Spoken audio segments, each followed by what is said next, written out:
Bonjour.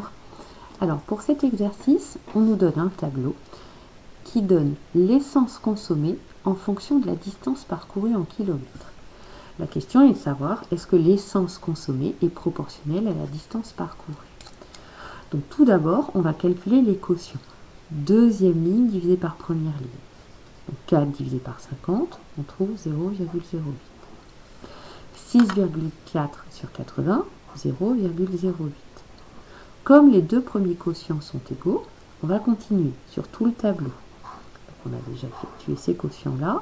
Maintenant 9,6 sur 120, on trouve aussi 0,08.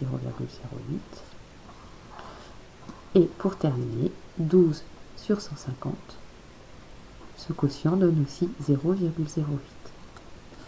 Donc pour passer de la première ligne à la deuxième ligne, pour chaque colonne, on va multiplier par 0,08. On nous demande le volume d'essence consommé est-il proportionnel à la distance parcourue. Donc comme les quotients sont tous égaux,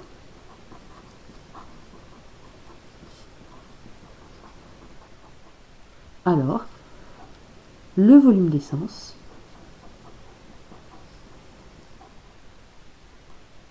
est proportionnel à la distance parcourue.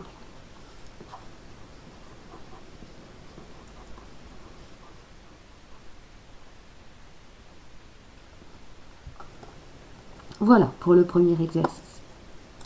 Pour le deuxième exercice, on me demande si dans chacun des tableaux, on a proportionnalité. Alors, sur le premier tableau, on m'impose d'utiliser les quotients. Donc, pour utiliser les quotients, je vais aller calculer 7 divisé par 5. Donc, 7 divisé par 5, on trouve 1,4. Ensuite, deuxième quotient, 11 divisé par 9. Donc, 11 divisé par 9, 11 divisé par 9, on obtient 1,22222. Donc ce qui nous intéresse, ce n'est pas la valeur qu'on obtient, c'est de savoir si on obtient 1,4. Donc on n'obtient pas 1,4. Par conséquent, on peut dire que le tableau n'est pas un tableau de proportionnalité. Donc comme les quotients ne sont pas égaux, donc ça on vient de le marquer, alors Y n'est pas proportionnel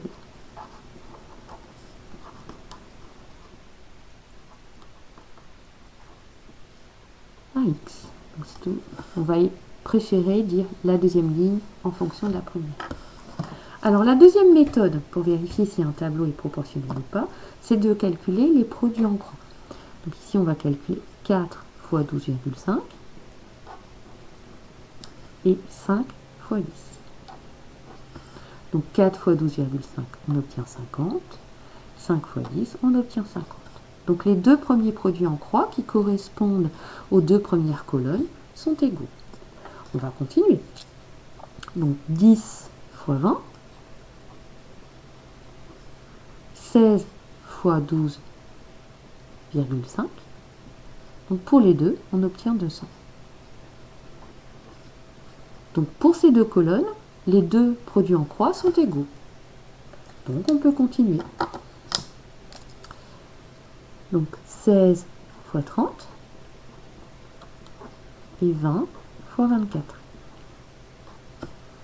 On trouve 480 et 480.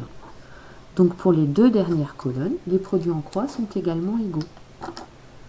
On en déduit que dans ce cas, Y est proportionnel